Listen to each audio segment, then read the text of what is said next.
We'll start. ಶುರು ಮಾಡೋಣ.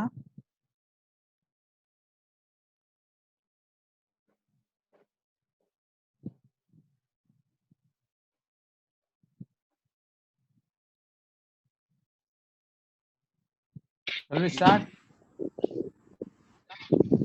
Yes, sir. Yes. Yes, please, sir. Yes. ಯಾರಪ್ಪ ಎಲ್ಲಪ್ಪ ಅರ್ಜೆಂಟ್ Yes, ಇದ್ರೆ sir. ಹೋಗ್ಬಿಡ್ರಿ. ಎಲ್ಲ ಬರ್ಬೇಕು. Sir. ಹಾ ವೇಟ್ ಮಾಡ್ಬೇಕು. Sir, I am presenting. ನೀವು ಗಾಳಿಯಲ್ಲಿ ನಿಂತಿದ್ದೀರಾ, ಶಬ್ದ ಬರ್ತಾ ಇದೆ ತುಂಬಾ.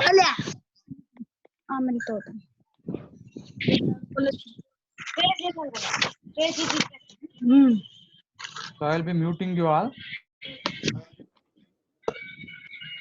Yes, sir. Okay, we'll start. Yes.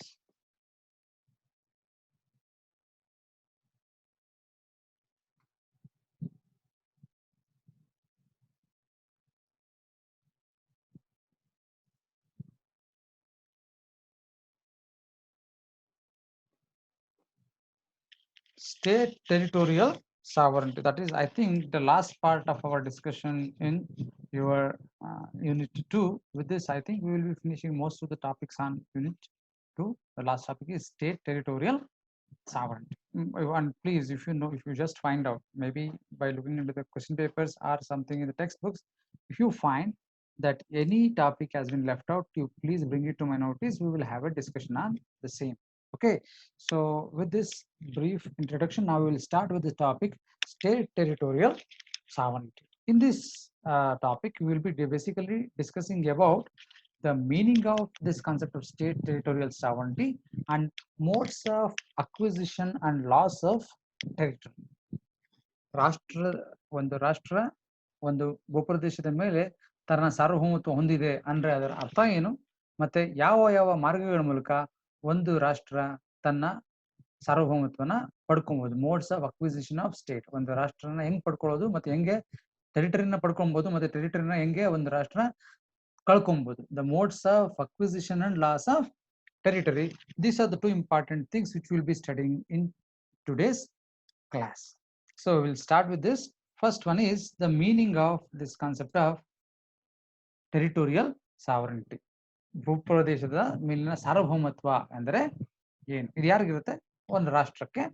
ರಾಷ್ಟ್ರದಲ್ಲಿರುವಂತಹ ಒಂದು ರಾಜಕೀಯ ವ್ಯವಸ್ಥೆಯಲ್ಲಿ ಆ ಸಾರ್ವಭೌಮತ್ವ ಸಾರ್ವಭೌಮತ್ವ ಇರುತ್ತೆ.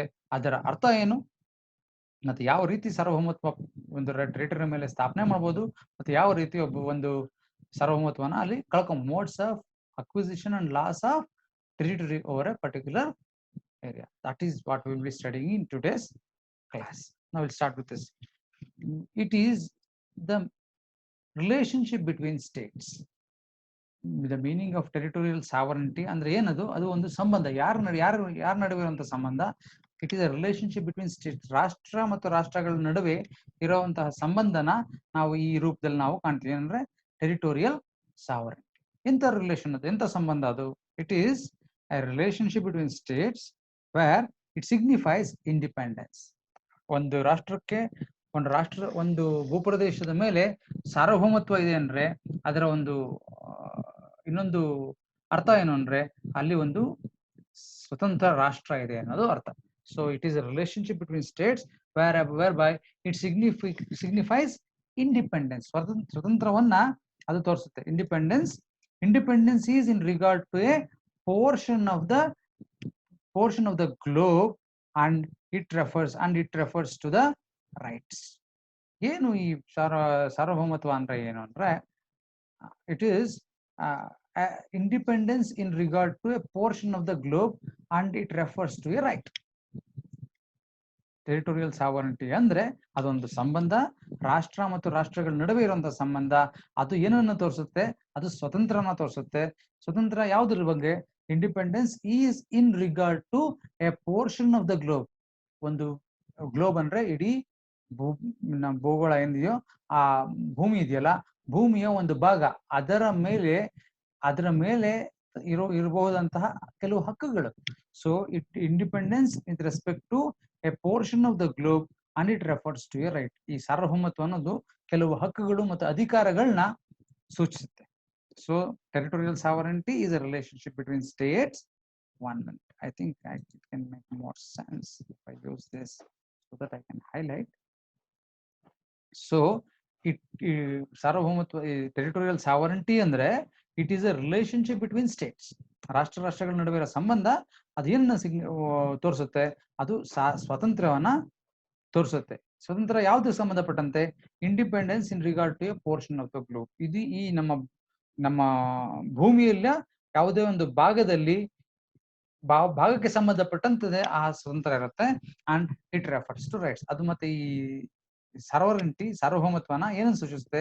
ಅದು ಕೆಲವು ಹಕ್ಕುಗಳು ಮತ್ತು ಅಧಿಕಾರಗಳನ್ನ ಸೂಚಿಸುತ್ತೆ. ಯಾವ ಅಧಿಕಾರಗಳು, ಯಾವ ಹಕ್ಕುಗಳು ಅನ್ನೋದನ್ನ ಈಗ ನಾವು ಅರ್ಥ ಮಾಡ್ಕೊಳ್ಳೋಕೆ ಪ್ರಯತ್ನ ಪಡೋಣ. So it refers to the right to exercise functions of states in a given territory. ಒಂದು ನಿರ್ದಿಷ್ಟವಾದಂತಹ ಭೂಪ್ರದೇಶದಲ್ಲಿ ರಾಷ್ಟ್ರ ಮಾಡೋ ಅಥವಾ ರಾಜ್ಯ ಮಾಡೋ ಕೆಲಸಗಳನ್ನ ಯಾರು ಮಾಡಬೇಕು, ಹೆಂಗ್ ಮಾಡಬೇಕು, ಇದರ ಬಗ್ಗೆ ಸೂಚನೆ ಕೊಡುತ್ತಲ್ಲ, ಅದನ್ನೇ ನಾವು ಟೆರಿಟೋರಿಯಲ್ ಸಾವರಂಟಿ ಅಂತ ಕರಿತೀವಿ. Territorial sovereignty refers to relationship, signifies independence. It is connected with the right to exercise. ಹಕ್ಕು, ಯಾವ ಹಕ್ಕುಗಳು ಸಂಬಂಧಪಟ್ಟಂತೆ ಹಕ್ಕು ಏನು, ಯಾವ ಹಕ್ಕು? It is a right to exercise functions of state. Functions of state ಅಂದ್ರೆ ರಾಷ್ಟ್ರದ ಕೆಲಸಗಳು ಅಥವಾ ರಾಜ್ಯದ ಕರ್ತವ್ಯಗಳನ್ನ ಅವುಗಳನ್ನ ನಿರ್ವಹಿಸುವಂತಹ ಹಕ್ಕು. ಈ ಕರ್ತವ್ಯಗಳನ್ನ ನಿರ್ವಹಿಸೋದು ಯಾರು ನಿರ್ವಹಿಸಬೇಕು? ಅದು ಸಾವರಂಟಿ ತೋರಿಸುತ್ತೆ.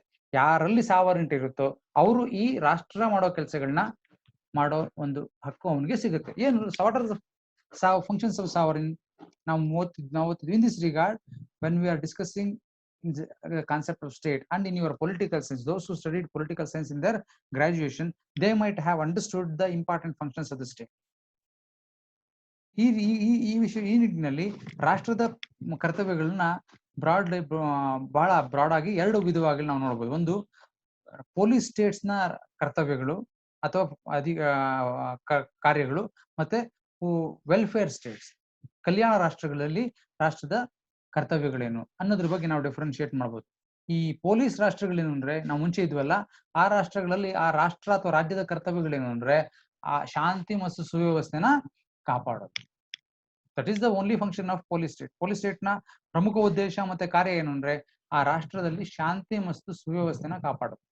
ಅಷ್ಟೇ ಆ ರಾಷ್ಟ್ರದ ಕೆಲಸ. ಆದ್ರೆ ಈ ಕಲ್ಯಾಣ ರಾಜ್ಯಗಳಲ್ಲಿ ಈ ರೀತಿ ನಾವು ಅರ್ಥವಿವರಣೆ ಕೊಡೋದಕ್ಕೆ ಸಾಧ್ಯ ಇಲ್ಲ. ಯಾಕಂದ್ರೆ ಕಲ್ಯಾಣ ರಾಜ್ಯಗಳಂದ್ರೆ ಆ ರಾಜ್ಯ ಸ್ಥಾಪನೆ ಮಾಡೋದೇ ರಾಜ್ಯದಲ್ಲಿರೋ ಜನಗಳ ಕಲ್ಯಾಣಕ್ಕೋಸ್ಕರ. ಅಂದ್ರೆ ಏನು, ಅವರ ಒಳಿತಿಗೋಸ್ಕರ. ನೀರಿನ ವ್ಯವಸ್ಥೆ ಇರ್ಬೋದು, ಎಲೆಕ್ಟ್ರಿಸಿಟಿ ವ್ಯವಸ್ಥೆ ಇರ್ಬೋದು, ರಾಷ್ಟ್ರದ ರಕ್ಷಣೆ, ಮಿಲಿಟರಿ ವ್ಯವಸ್ಥೆ ಇರ್ಬೋದು, ಬೇರೆ ಹಲವಾರು ಬ್ಯಾಂಕಿಂಗ್ ವ್ಯವಸ್ಥೆ ಇರ್ಬೋದು. ನಮ್ಮ ಸುತ್ತಮುತ್ತ ನಮ್ಗೆ ಏನೇನು ವ್ಯವಸ್ಥೆ ಕಾಣಿಸುತ್ತೋ ಅದನ್ನ ಒಂದು ಮಾರ್ಗದಲ್ಲಿ ಅಥವಾ ಇನ್ನೊಂದು ಮಾರ್ಗದಲ್ಲಿ ಅದನ್ನೆಲ್ಲ ಯಾರು ನಿರ್ವಹಿಸ್ತಾ ಇದ್ದಾರೆ?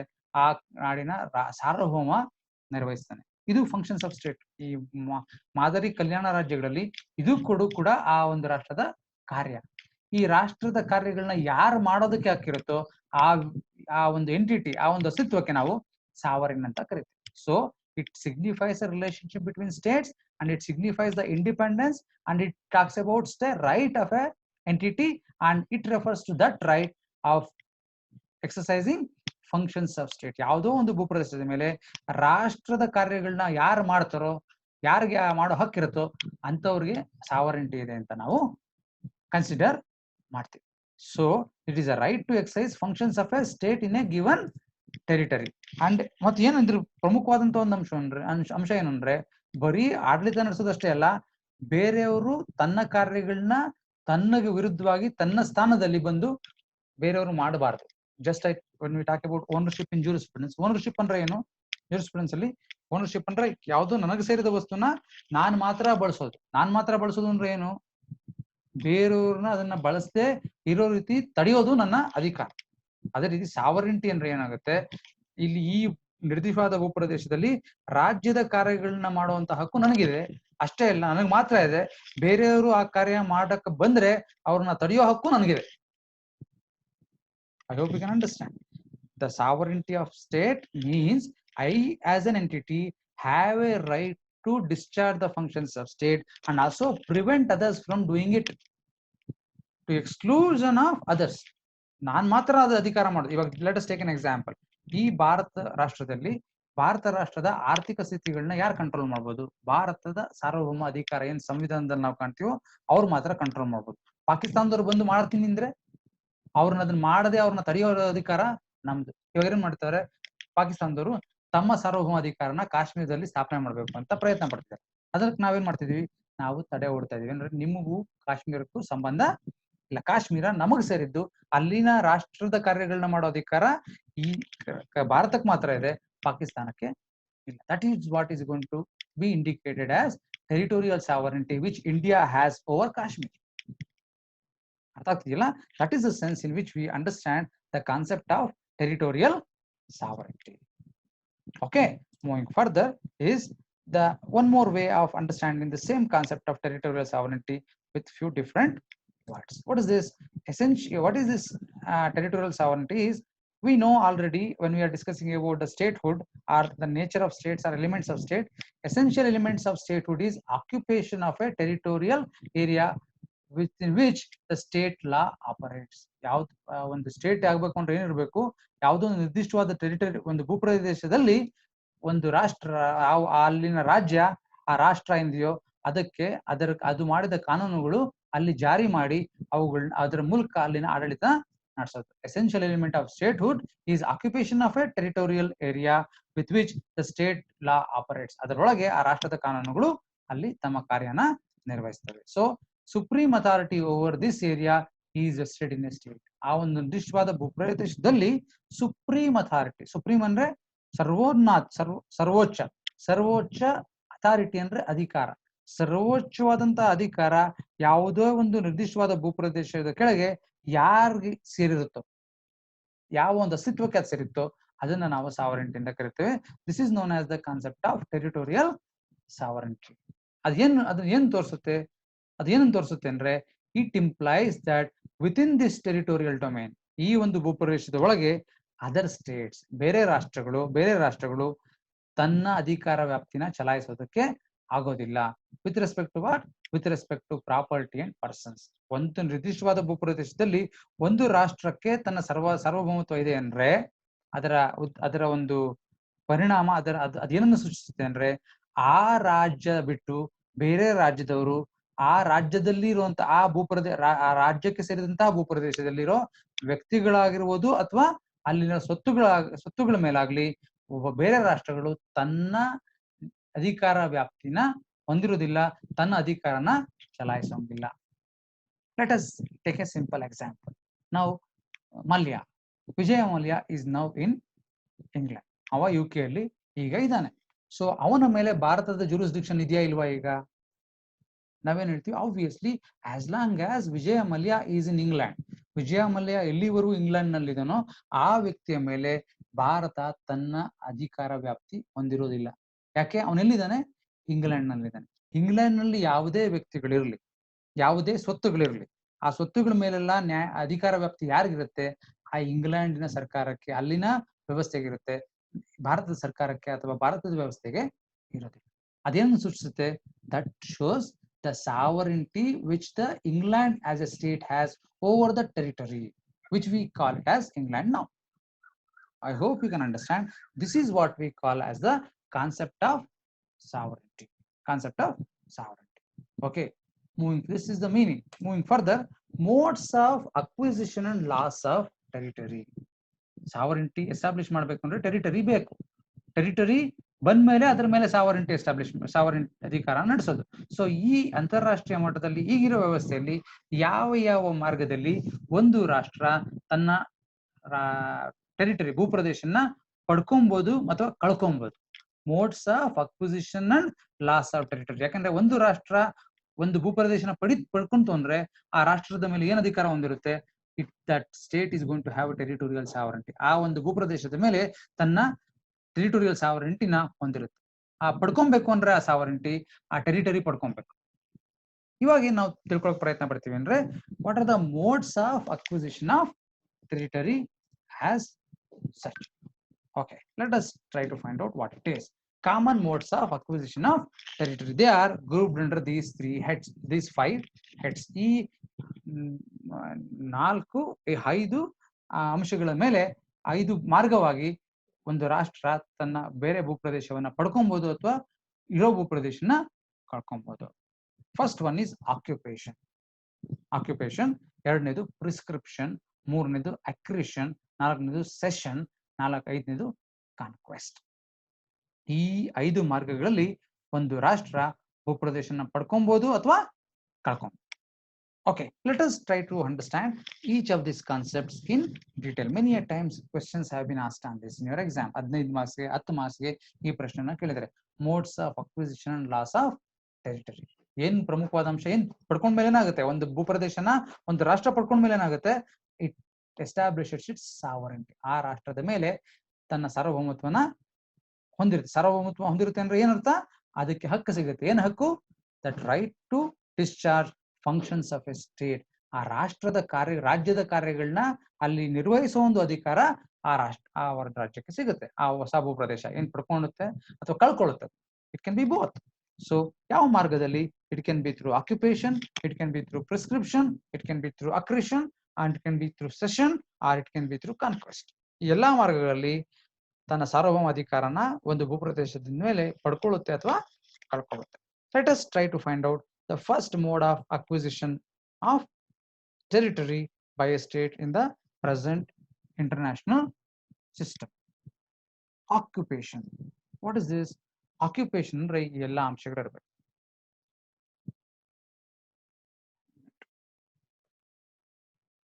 I think okay, we'll discuss with this only. So acts occupation ಅಂದ್ರೆ ಏನಾಗುತ್ತೆ, ಯಾವಾಗ ಆಕ್ಯುಪೇಷನ್ ಬರುತ್ತೆ? These are the conditions to be fulfilled. An act, it is an act of appropriation by a state. Appropriation, ನೀವು company law ಓದಿಲ್ಲ ಅನ್ಸುತ್ತೆ. I think we will be studying it in the next semester. Appropriation means something which has not been early be given to anyone else. ಯಾರು ಅದನ್ನ ಬಳಸ್ಕೊಂಡಿಲ್ಲ, ಯಾರು ಅದನ್ನ ಹೊಂದಿಲ್ಲ. That is what is called as appropriation. So act of appropriation by state. ಒಂದು ರಾಷ್ಟ್ರ ಏನ್ ಮಾಡುತ್ತೆ, ಯಾವುದೋ ಒಂದು ಭೂಪ್ರದೇಶ ಇರುತ್ತೆ, ಆ ಭೂಪ್ರದೇಶನ ಮೊದಲನೇ ಸತಿ ಆಕ್ರಮಿಸುತ್ತೆ. ಆಕ್ರಮಣ ಬೇರೆ, ಆಕ್ರಮಿಸೋದು ಬೇರೆ, ಆಕ್ರಮಣ ಬೇರೆ. ಆಕ್ರಮಿಸೋದು ಅಂದ್ರೆ ಯಾರು ಇರೋದಿಲ್ಲ, ಅದನ್ನ ಅಲ್ಲೋಗಿ ತನ್ನ ಒಂದು ಅಧಿಕಾರನ ಸ್ಥಾಪನೆ ಮಾಡೋದು. So an act of appropriation by a state which has not been earlier appropriated to anyone.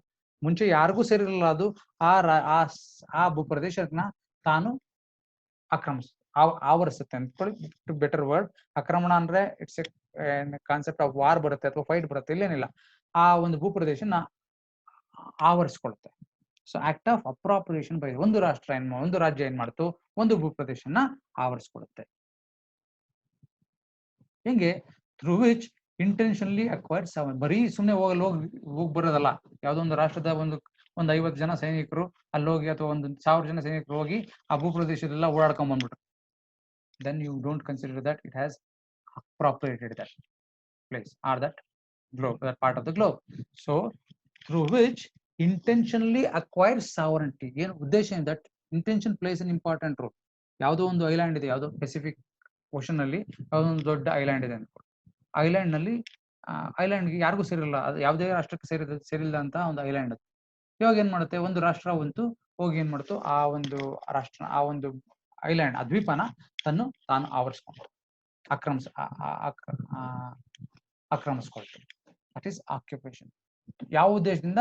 ಉದ್ದೇಶ ಮುಖ್ಯ. ಉದ್ದೇಶ ಅಂದ್ರೆ ಇನ್ನು ಮುಂದೆ ನಾನಲ್ಲಿ ಸಾರ್ವಭೌಮ ಅಧಿಕಾರನ ಸ್ಥಾಪನೆ ಮಾಡ್ತೀನಿ ಅಂದ್ರೆ, ಇನ್ನು ಮುಂದಕ್ಕೆ ಈ ರಾಜ್ಯದಲ್ಲಿ ಯಾರೇ ಇದ್ದು, ಅಲ್ಲಿನ ಸ್ವತ್ತುಗಳಾಗಿರ್ಬೋದು, ಅಲ್ಲಿನ ವ್ಯಕ್ತಿಗಳಾಗಿರ್ಬೋದು, ಅವರುಗಳನ್ನೆಲ್ಲ ಅಡ್ಮಿನಿಸ್ಟ್ರೇಟ್ ಮಾಡೋದು, ಅವರ ಆಡಳಿತ ನಡೆಸೋದು, ಅವರ ಮೇಲೆ ರಾಜ್ಯದ ಕಾರ್ಯಗಳನ್ನ ಮಾಡೋದು, ಆ ಎಲ್ಲ ಅಧಿಕಾರ ನನಗೆ ಸಿಗುತ್ತೆ, ನನಗಿದೆ ಅನ್ನೋ ಒಂದು ಉದ್ದೇಶದಿಂದ ಆ ಒಂದು ಆಕ್ರಮಿಸ್ಕೊಂಡ್ರೆ ಆ ಒಂದು ಭೂಪ್ರದೇಶನ, ಅದನ್ನ ನಾವು ಆಕ್ಯುಪೇಷನ್ ಅಂತ ಕರಿತೀವಿ. So that through that state is going to acquire that territory. Act of appropriation by state through which intentional, ಉದ್ದೇಶಪೂರ್ವಕವಾಗಿ, intentionally acquires sovereignty. ಅಲ್ಲಿನ ಒಂದು ಭೂಪ್ರದೇಶಕ್ಕೆ ಸಾವರೆಂಟಿನ, ಅಲ್ಲಿನ ಭೂಪ್ರದೇಶದ ಸಾರ್ವಭೌಮಾಧಿಕಾರನ ಆ ರಾಷ್ಟ್ರ ಪಡ್ಕೊಳ್ಳುತ್ತೆ, ಆ ರಾಜ್ಯ ಪಡ್ಕೊಳ್ಳುತ್ತೆ. Through which intentionally acquires sovereignty. ಯಾವ್ದ್ರ ಮೇಲೆ? over a territory at that point of time not under the sovereignty of any other state. ಬೇರೆ ಯಾವುದೇ ರಾಷ್ಟ್ರದ ಸಾರ್ವಭೌಮತ್ವಕ್ಕೆ ಒಳಪಡದೇ ಇರೋ ಪ್ರದೇಶದ ಮೇಲೆ ತಾನು ತನ್ನ ಸಾರ್ವಭೌಮತ್ವ ಅಧಿಕಾರನ ಸ್ಥಾಪನೆ ಮಾಡುತ್ತಲ್ಲ ಪ್ರಥಮ ಬಾರಿಯಾಗಿ, ಆ ಒಂದು ಪ್ರಕ್ರಿಯೆನ ನಾವು ಆಕ್ಯುಪೇಷನ್ ಅಂತ correct over A territory at that point of time not under the sovereignty of any other state. ಬೇರೆ ಯಾವುದೇ ರಾಷ್ಟ್ರಕ್ಕೆ ಸೇರಿಲ್ಲದೆ ಇರೋ ಭೂಪ್ರದೇಶದಲ್ಲಿ ತನ್ನ ಸಾರ್ವಭೌಮತ್ವ ಅಧಿಕಾರನ ಸ್ಥಾಪನೆ ಮಾಡೋದನ್ನ ಆಕ್ಯುಪೇಷನ್ ಅಂತ ಕರೀತಾರೆ. Next comes the territory was either unoccupied or had recently been discovered. ಎಂತ ಭೂಪ್ರದೇಶ ಇರಬೇಕು ಅಂದ್ರೆ ಅದನ್ನ ಯಾರು ಅದನ್ನ ಆಕ್ಯುಪೈ ಮಾಡ್ಕೊಂಡಿಲ್ಲ ಇದುವರೆಗೂ, ಅದನ್ನ ಯಾರು ಆಕ್ರಮಿಸ್ಕೊಂಡಿಲ್ಲ, ಅಥವಾ ಆ ಭೂಪ್ರದೇಶ ಇದೆ ಅನ್ನೋದೇ ಗೊತ್ತಿರಲ್ಲ ಯಾರಿಗೂ ಇಡೀ ದಿವಸ. ಅದಿತ್ತು ಮುಂಚಿನಿಂದ ಅದು ಯಾರಿಗೂ ಗೊತ್ತಿರಲ್ಲ. ಇವಾಗ ಫಸ್ಟ್ ಟೈಮ್ ಅಲ್ಲಿ ಡಿಸ್ಕವರಿ ಮಾಡಿದ್ರು, ಇವಾಗ ಫಸ್ಟ್ ಟೈಮ್ ಡಿಸ್ಕವರಿ ಆಯ್ತು. ಆವಾಗ ಆ ಡಿಸ್ಕವರಿ ಆಗಿರೋ ಭೂಪ್ರದೇಶಕ್ಕೆ ಹೋಗಿ ಇವರು ಆಕ್ರಮಿಸ್ಕೊಡೋದು ಅಂತ ಒಂದು ಪ್ರಕ್ರಿಯೆನ, ಆ ಒಂದು ಪ್ರೊಸೆಸ್ನ ನಾವು ಆಕ್ಯುಪೇಷನ್ ಅಂತೀವಿ. ಯಾವ ರಾಷ್ಟ್ರ ಹೋಗಿ ಆಕ್ರಮಿಸ್ಕೊಳ್ತೋ ಆ ಭೂಪ್ರದೇಶನ, ಆ ಭೂಪ್ರದೇಶ ಆ ರಾಷ್ಟ್ರದ ಸಾರ್ವಭೌಮ ಅಧಿಕಾರದ ಒಳಗೆ ಬರ್ತದೆ. Okay, so what is required is it is a territory must be res nullius. ಅದು ಯಾರಿಗೂ ಸೇರಿಲ್ದೇ ಇರೋ ಭೂಪ್ರದೇಶ ಆಗಿರ್ಬೇಕು. ಆ ಪ್ರದೇಶದ ಮೇಲೆ ನಾನು ತನ್ನ ಸಾರ್ವಭೌಮ ಅಧಿಕಾರನ ಸ್ಥಾಪನೆ ಮಾಡ್ಕೊಂಡ್ರೆ ಅದನ್ನ ಏನಂತ ಕರಿತೀವಿ? That state has acquired a territory or has got the territory through occupation. It is either entirely uninhabited, ಆ ಒಂದು ಭೂಪ್ರದೇಶದಲ್ಲಿ ಯಾರು ವಾಸನೆ ಮಾಡ್ತಿಲ್ಲ, ಅಥವಾ or inhabited by natives under an organization which is not regarded as a state. Best example ನಮ್ಗೆ ಗೊತ್ತಾಗೋದು ಅಂದ್ರೆ USA. ಇವಾಗ ಏನು ಅಮೆರಿಕಾ ಅಂತೀವಿ, ಅಮೆರಿಕನ್ ಕಾಂಟಿನೆಂಟ್, ಕೊಲಂಬಸ್ ಆ ಭೂಪ್ರದೇಶನ ಕಂಡುಹಿಡಿಯೋದಕ್ಕೆ ಮುಂಚೆ ಅಲ್ಲಿ ಜನ ವಾಸ ಮಾಡ್ತಿದ್ರು, ನೇಟಿವ್ ಅಮೆರಿಕನ್ಸ್ ಇದ್ರು. ಆದ್ರೆ ಅವರು ಅವ್ರದೇ ಆದಂತಹ ಒಂದು ರಾಜಕೀಯ ವ್ಯವಸ್ಥೆ ಅಲ್ಲಿ ಇರಲಿಲ್ಲ. ಅದನ್ನ ನಾವು ಅಂತಾರಾಷ್ಟ್ರೀಯ ಮಟ್ಟದಲ್ಲಿ ಒಂದು ರಾಜ್ಯ ಅಂತ ಆ ಅಮೆರಿಕನ್ ಕಾಂಟಿನೆಂಟ್ ಮುಂಚೆ ಐತಲ್ಲ, ಅದನ್ನ ನಾವು ಪರಿಗಣನೆ ಮಾಡೋಕ್ಕಾಗಿರಲ್ಲ. ಯಾಕಂದ್ರೆ they are not politically organised. ಅಲ್ಲಿ ಜನ ಬದುಕ್ತಿದ್ರು ಹಿಂಗೆ ಟ್ರೈಬಲ್ ಪೀಪಲ್, ಹಂಗಂದ್ರೆ ಕಾಡು ಮನುಷ್ಯರ ತರ ಬದುಕ್ತಿದ್ರು. ಅಥವಾ ಕಾಡು ಮನುಷ್ಯರಲ್ಲಿ ಇದು ಟ್ರೈಬ್ಸ್ ಏನಂತ ಕರಿತೀವಿ. ಈ ಪರಿಶಿಷ್ಟ ಪಂಗಡ ನಾವೇನ್ತೀವಿ ಹಂಗಿತ್ತು. ಮುಂಚೆ ಕಾಡಿನಲ್ಲಿ ಒಂದು ಸಮುದಾಯ ಇತ್ತು, ಅದನ್ನ ಒಂದು ರಾಷ್ಟ್ರ ಅಂತ ನಾವು ಕನ್ಸಿಡರ್ ಮಾಡಕ್ಕಾಗಲ್ಲ. ಆ ತರ ಸಮುದಾಯ ಇರ್ಬೋದು, ಅಥವಾ ಆ ಭೂಪ್ರದೇಶದಲ್ಲಿ ಯಾರು ವಾಸನೆ ಮಾಡ್ದೇನು ಇರ್ಬೋದು. ಅಂತ ಭೂಪ್ರದೇಶನ ಒಂದು ರಾಷ್ಟ್ರ ಆಕ್ರಮಿಸಿದ್ರೆ ಆ ಭೂಪ್ರದೇಶದ ಮೇಲೆ ತನ್ನ ಸಾರ್ವಭೌಮತ್ವನ ಸ್ಥಾಪನೆ ಮಾಡ್ತು ಅಂತ ನಾವು ಕನ್ಸಿಡರ್ ಮಾಡ್ತೀವಿ. ಅದನ್ನೇನಂತೀವಿ? It is being done through occupation. That is one of the most important mode of acquiring territory by a sovereign state. So that is with respect to the first mode of acquiring territory by a state. Next comes essential attributes of getting the sovereignty over a state by over a territory by through occupation. Occupation ಮೂಲಕ ಒಂದು ರಾಷ್ಟ್ರಕ್ಕೆ ಒಂದು territory ಬರಬೇಕು ಅಂದ್ರೆ ಏನೇನು ಪ್ರಮುಖ ಅಂಶಗಳನ್ನ ಪೂರ್ಣ ಮಾಡಬೇಕು ಅಥವಾ ಫುಲ್ಫಿಲ್ ಮಾಡಬೇಕು ಅಂದ್ರೆ, intention or will of a state to take possession of appropriated territory. ಯಾವ ಒಂದು ಭೂಪ್ರದೇಶನ ಅವರು ಅದರ ಮೇಲೆ ಸಾರ್ವಭೌಮ ಅಧಿಕಾರ ಸ್ಥಾಪನೆ ಮಾಡ್ಬೇಕು ಅಂತಿದ್ರು, ಅದರ ಒಂದು ಪೊಸೆಷನ್ ನ ಪಡ್ಕೊಬೇಕು. ಟೇಕ್ ಪೊಸೆಷನ್ ಆಫ್, ಅದರ ಒಂದು ನಿಯಂತ್ರಣ ಪಡ್ಕೊಬೇಕು. ಪೊಸೆಷನ್ ಕಬ್ಜೆ ಮಾಡಬೇಕು. ಆ ಭೂಪ್ರದೇಶ ಯಾವ್ದನ್ನ ಅಪ್ರಾಪ್ರಿಯೇಟ್ ಮಾಡ್ಬೇಕು ಅಂತಿದ್ರು ಆ ಭೂಪ್ರದೇಶ ಕಬ್ಜೆ ತಗೊಬೇಕು. ಆ ಉದ್ದೇಶ ಪೂರ್ವಕವಾಗಿ ಅದರ ಕಬ್ಜೆ ತಗೊಬೇಕು. It is signified by a formal announcement. ಬರೀ ಕಬ್ಜೆ ತಗೊಳಂಗಿಲ್ಲ ಅಷ್ಟೇ ಅಲ್ಲ, ಮುಂದಕ್ಕೆ ಏನ್ ಮಾಡ್ಬೇಕು? ಬೇರೆಯವ್ರಿಗೆ ಅದನ್ನು ತೋರಿಸ್ಬೇಕೇನಂತ, ಹೌದು ಇನ್ನು ಮೇಲೆ ನಾವು ನಮ್ಮ ಸಾರ್ವಭೌಮ ಅಧಿಕಾರನಲ್ಲಿ ಸ್ಥಾಪನೆ ಮಾಡಿದೀವಿ. It is to be signified by a formal announcement. ಔಪಚಾರಿಕವಾಗಿ ಒಂದು ಘೋಷಣೆ ಮಾಡ್ಬೇಕು. ಏನಂತ? ನಮ್ಮ ಉದ್ದೇಶ ಏನು, ಇನ್ನು ಮೇಲೆ ನಾವು ನಮ್ಮ ಒಂದು ಸಾರ್ವಭೌಮ ರಾಜ್ಯ ಸ್ಥಾಪನೆಯಲ್ಲಿ ಮಾಡಿದೀವಿ. It is signified by a formal announcement that the territory has been taken possession with an intention to keep it under its sovereignty. ತನ್ನ ಸಾರ್ವಭೌಮ ಅಧಿಕಾರದ ಕೆಳಗೆ ಈ ಭೂಪ್ರದೇಶನ ನಾವು ಇನ್ನು ಸೇರಿಸ್ಕೊಂಡಿದ್ದೀವಿ ಅಂತ ಒಂದು ಔಪಚಾರಿಕವಾದಂತಹ ಒಂದು ಘೋಷಣೆ ಆಗಬೇಕಲ್ಲ. There should be some formal announcement and it can also be done by hoisting national flag. ಏನ್ ಮಾಡ್ತಾರೆ ಜನರಲ್ ಆಗಿ? ಏನ್ ಮಾಡ್ತಾರೆ, ಹೆಂಗೆ ನಾವು ಒಂದು ಭೂಪ್ರದೇಶನ ನಾವು ನಮ್ಮ ಒಂದು ಸಾರ್ವಭೌಮ ಅಧಿಕಾರಕ್ಕೆ ನಾವು ಪಡ್ಕೊಂಡ್ವಿ ಅನ್ನೋದು ಹೆಂಗೆ ನಾವು ತುಂಬಾ ಪಿಕ್ಚರ್ಗಳಲ್ಲಿ ನೋಡಿರ್ತೀವಿ. ಏನು ಎಲ್ಲ ಆದ್ಮೇಲೆ ಕೊನೆಗೆ ಒಂದು ತಮ್ಮ ಆ ರಾಜ್ಯಕ್ಕೆ ಸೇರಿದ ಧ್ವಜನ ಎತ್ತರಕ್ಕೆ ಆರಿಸೋದು.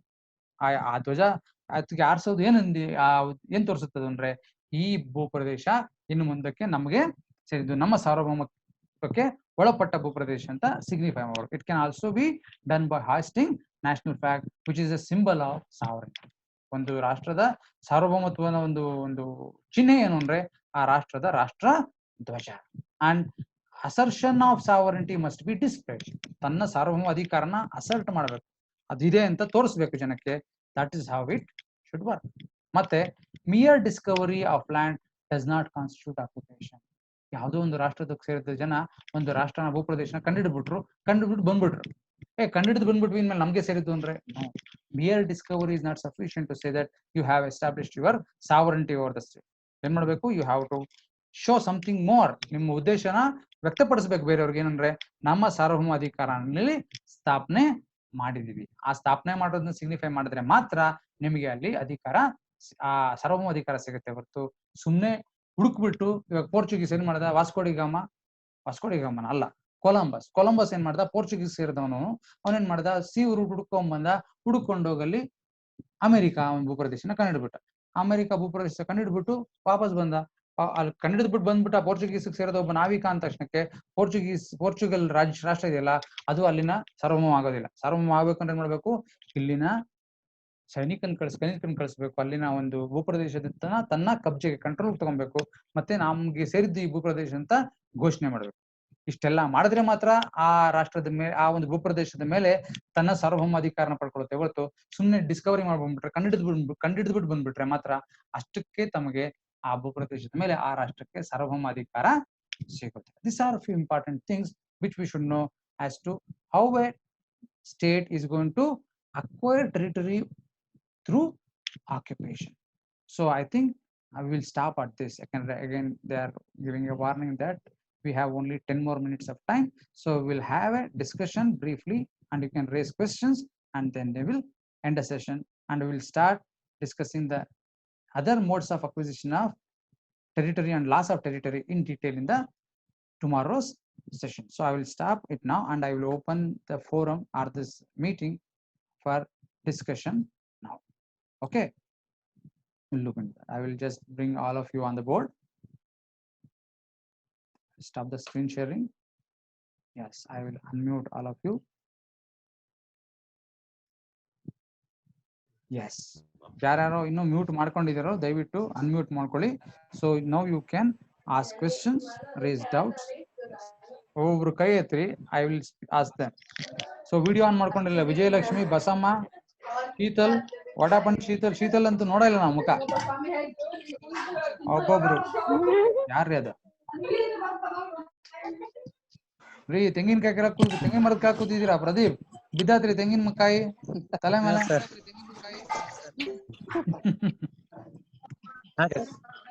ಏನಿಲ್ಲ, ಎಲ್ಲ ಕಮಾನ್ ಬೋರ್ಡ್. ಎಲ್ಲಪ್ಪ ಆಡಿಯೋ ಆನ್ ಮಾಡ್ರಿ ನೀವು.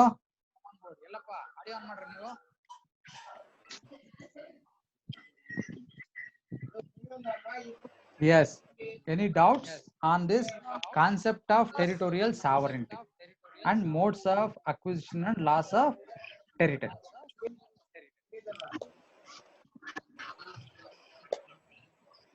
ಅನ್ಮ್ಯೂಟ್ ಮಾಡಮ್ಮ ಸುಪ್ರೀತಾ.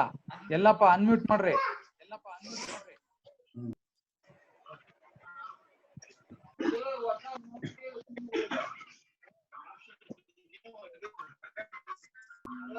ಯಾರ್ ಕ್ವಶನ್ ಕೇಳ್ಬೇಕಂತಾರ ಅವ್ರಷ್ಟೇ ಕೈ ಎತ್ತಿ. ಹೌದು, ಬೆಟರ್. ನಾನ್ ಅನ್ಮ್ಯೂಟ್ ಮಾಡಿ ಅಲೋ ಮಾಡ್ತೀನಿ, ಬೇಕಾದ್ರೆ ಅನ್ಮ್ಯೂಟ್ ಮಾಡೋದಕ್ಕೆ.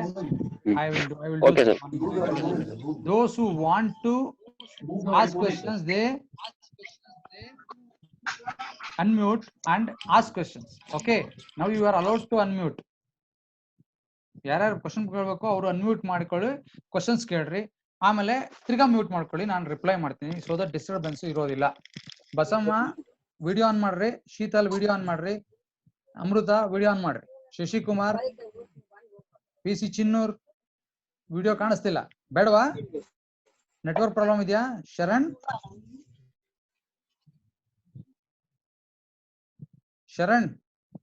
ಆಗ್ತಿಲ್ವಾ ನಿಮ್ದು network connection? Can you hear Sharan Basaya? Okay, I think he's not there. Yes, every questions yaar ide unmute. Yes sir, I can hear sir. You can hear? Okay, Sharan. Yes sir. Yes. Yes, sir. Any doubt? Time is running out. Maybe we get another 6 minutes. Questions is a big ready. We can continue, but we have to convene one more session. ಅದಕ್ಕೋಸ್ಕರ ಅಷ್ಟಕ್ಕೆ ಮುಂಚೆ ಆದ್ರೆ conclude ಮಾಡೋಣ, ಇಲ್ಲ ಅಂದ್ರೆ I will schedule. Sir, lesson is incomplete. Doubts ಎಲ್ಲಿಂದ ಬರ್ತಾವ್ರಿ? Sir lesson ಬಿಟ್ ಮಾಡಿರಲ್ರಿ ಇದು ಯಾರು ಆಕ್ಯುಪೇಷನ್ ಅರ್ಥ ಆಗಿಲ್ಲ. ಟೆರಿಟರಿ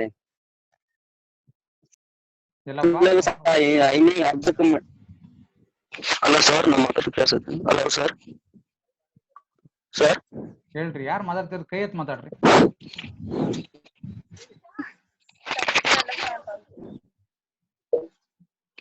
ಸರ್ ಕೇಳಿಸ್ತಾ ಇಲ್ಲ. ಎಲ್ಲಪ್ಪ ನಿಮ್ದು ಡಿಸ್ಟರ್ಬೆನ್ಸ್ ಇದೆ ಅಲ್ಲಿ. So anyone else? Okay sir. ಹೇಳಪ್ಪ. ಹಲೋ ಸರ್ ಕೇಳಿಸ್ತಾ ಇಲ್ಲ? ಹೇಳ್ರಿ, ಕೇಳಿಸ್ತಾ ಇಲ್ಲೇನ್ರಿ? ಕೇಳಿಸ್ತಾ ಹಲೋ ಹೇಳ್ರಿ. ಡೌಟ್ಸ್ ಅಲ್ಲಿ ಏನೋ ಟಾಪಿಕ್ ಏನ್ ಕಂಪ್ಲೀಟ್ ಇದೆ ಡೌಟ್ಸ್ ಎಲ್ಲ ಮಾಡ್ತಾರೆ. ಈಗ ಸಾರಿ ಕೇಳಿಸ್ತಾ ಇಲ್ಲ. ಆಮೇಲೆ ಒಂದು ಟೆಕ್ಸ್ಟ್ ಮಾಡ್ರಿ, ಕ್ವಶನ್ ಟೆಕ್ಸ್ಟ್ ಮಾಡ್ರಿ. ಬೇರೆ ಯಾರಿದೆ?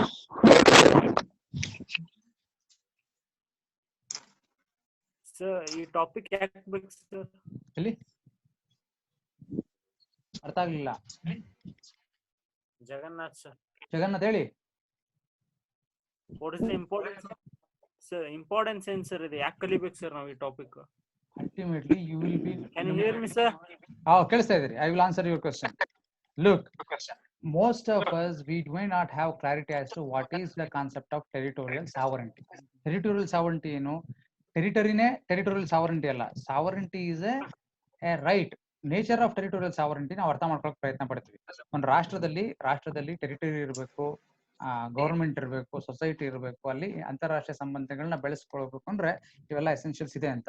ಆದ್ರೆ ನಾವೇನ್ ಮಾಡ್ತೀವಿ, ತುಂಬಾ ಸತಿ ಏನ್ ಮಾಡ್ತೀವಿ, ಒಂದು ಭೂಪ್ರದೇಶದ ಮೇಲೆ ಯಾರಿಗೆ ಸಾವರೆಂಟಿ ಅಧಿಕಾರ ಇದೆ, ಯಾರಿಗೆ ಇಲ್ಲ ಅನ್ನೋದು ನಮ್ಗೆ ಅರ್ಥ ಆಗ್ಬೇಕು. ಯಾಕಂದ್ರೆ ಈಗ ನಮ್ಗೆ ಎಲ್ಲಪ್ಪ ಸೌಂಡ್ ಮಾಡ್ಬೇಡ್ರಿ. ಓಕೆ, ಸೊ ಸೊ ಇವಾಗ ಒಂದು ರಾಷ್ಟ್ರ, ಇವಾಗ ಟೇಕ್ ಫಾರ್ ಎಕ್ಸಾಂಪಲ್ ಈ ಜಮ್ಮು ಕಾಶ್ಮೀರ ಮೇಲೆ ಯಾರಿಗೆ ಸಾವರೆಂಟಿ ಇದೆ ಪ್ರಶ್ನೆ ಬರ್ತದೆ. ನಮ್ಗೆ ಭಾರತಕ್ಕೆ ಸಾವರೆಂಟಿ ಇದೆ. ಹೆಂಗೆ ಸಾವರೆಂಟಿ ಇದೆ? ಅದಕ್ಕೊಂದು ಆಧಾರ ಇದೆ. ಮುಂದಕ್ಕೆ ಯುದ್ಧ ಆಯ್ತಪ್ಪ, ಯುದ್ಧ ಆಯ್ತು, ಪಾಕಿಸ್ತಾನದವ್ರು ಗೆದ್ರು ಅಂದ್ಕೊಳ್ಳಿ.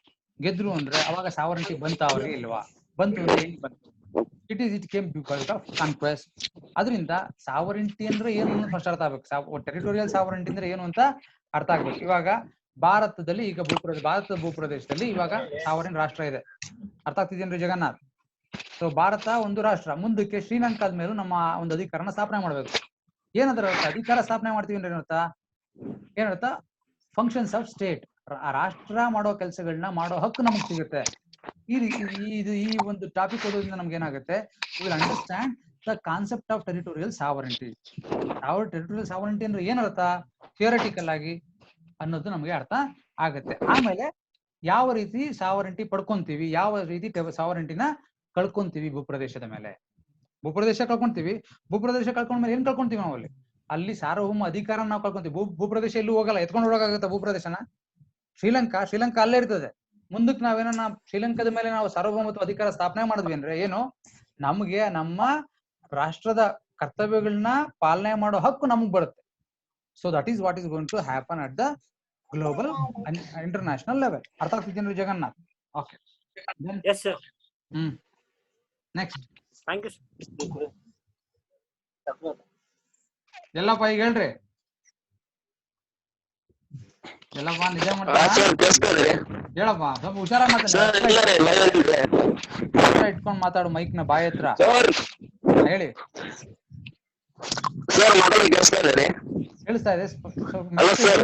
ಮೆತ್ತಗೆ ಬಾಯಿ ಹತ್ರ ಇಟ್ಕೊಂಡು ಮಾತಾಡಿ. ಮೈಕ್ ಗಾಳಿ ಬೀಸ್ತಾ ಇದೆ.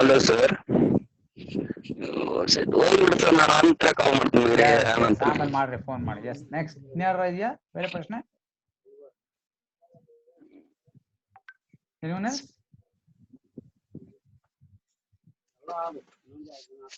ಸುಪ್ರೀತಾ ಇದೆಯಮ್ಮ ಪ್ರಶ್ನೆ? ಇಲ್ಲ ಸರ್. ಓಕೆ, ಅರ್ಥ ಆಗ್ಲಿಲ್ಲ ಹಂಗಾರೆ? ಅರ್ಥ ಆಗ್ಲಿಲ್ವಾ? ಇಲ್ಲ ಸರ್, ಅರ್ಥ ಆಯ್ತು. ಅರ್ಥ ಆಯ್ತು. ಓಕೆ, ಬೇರೆ ಏನಾರ? ಶ್ರೀಕುಮಾರ್, ಪ್ರದೀಪ್?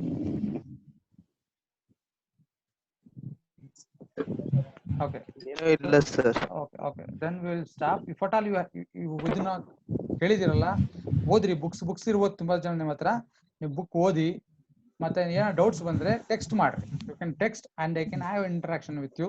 ಬೇಕಾದ್ರೆ 1-to-1 ಮೀಟಿಂಗ್ ಅಲ್ಲಿ ನಿಮ್ಗೆ ಒಂದು ಲಿಂಕ್ ಕಳಿಸಿ ನೀವು ನಾವು ಇಬ್ಬರೇ ಮಾತಾಡ್ಬೋದು, ಅದು ಆಗುತ್ತೆ. We can get things clarified. So thing is you study, ಓದಿ ಫಸ್ಟ್. ಬುಕ್ ಇದೆಯಾ ಇಲ್ಲ ನಿಮ್ಮ ಹತ್ರ ಎಲ್ಲ? ಬುಕ್ಸ್ ಇದಾವ ಇಲ್ಲ? Yes, sir. ಇಲ್ಲ ಇದಾವ Yes, sir. ಇಲ್ವಾ?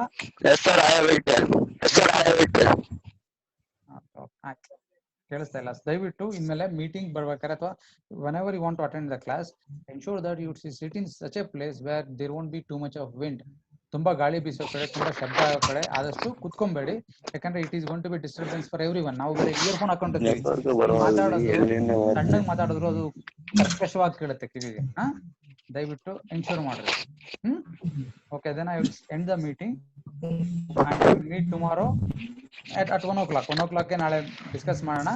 We will be discussing further the modes of acquisition and loss of territory under international law. ಬೇರೆ ಇದನ್ನ ಮಿಕ್ಕಿದ 3-4 ಮಾರ್ಗಗಳನ್ನ ನಾಳೆ ಡಿಸ್ಕಸ್ ಮಾಡೋಣ. I will end the meeting. Sir. ಹೇಳಪ್ಪ.